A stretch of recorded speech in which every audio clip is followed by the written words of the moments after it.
নিরামিষ দিনের জন্য ভীষণই সিম্পল আর টেস্টি একটা রেসিপি হচ্ছে ফ্রাইড রাইস আর মটরশুঁটি দিয়ে নিরামিষ আলুর দম।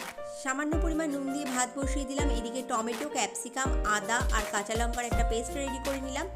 ছোট ছোট গোল গোল আলুগুলো প্রেসারে একটু সেদ্ধ করে নিলাম। যেহেতু শীতকালের ছোট আলু, খোসা সমেত আলুগুলো সেদ্ধ করে ঠান্ডা হবার পর খোসাটা ছাড়িয়ে নিলাম। কড়াতে পরিমাণ মতন তেল দিয়ে ফোড়নে দিয়ে দিলাম গোটা জিরে, গোটা গরম মশলা, তেজপাতা, শুকনো লঙ্কা। ফোড়ন থেকে একটা সুন্দর গন্ধ বেরোলে তাতে অ্যাড করে দিলাম কাঁচা লঙ্কা, ক্যাপসিকাম, টমেটো আর আদার পেস্ট। পরিমাণ মতো নুন, হলুদ আর লাল লঙ্কার গুঁড়ো দিয়ে খুব ভালোভাবে মশলাটা কষিয়ে নিলাম। অ্যাড করে দিলাম মটরশুঁটি আর 1 টিস্পুন ভাজা জিরে। মটরশুঁটিটা বেশ খানিকক্ষণ মশলার সাথে কষিয়ে নেবার পর অ্যাড করে দিলাম সেদ্ধ করে রাখা আলুটা খুব ভালোভাবে মশলার সাথে কষিয়ে পরিমাণ মতন জল দিয়ে বেশ খানিকক্ষণ ফুটতে দিলাম। নামানোর আগে দিয়ে দিলাম গরম মশলা গুঁড়ো আর 1 টিস্পুন ঘি। কড়াতে পরিমাণ মতন ঘি দিয়ে ফোড়নে দিয়ে দিলাম তেজপাতা, গোটা গরম মশলা, সবজিগুলো অ্যাড করে দিলাম। দিয়ে দিলাম পরিমাণ মতো নুন আর চিনি। রেডি করে রাখা ভাতটা খুব ভালো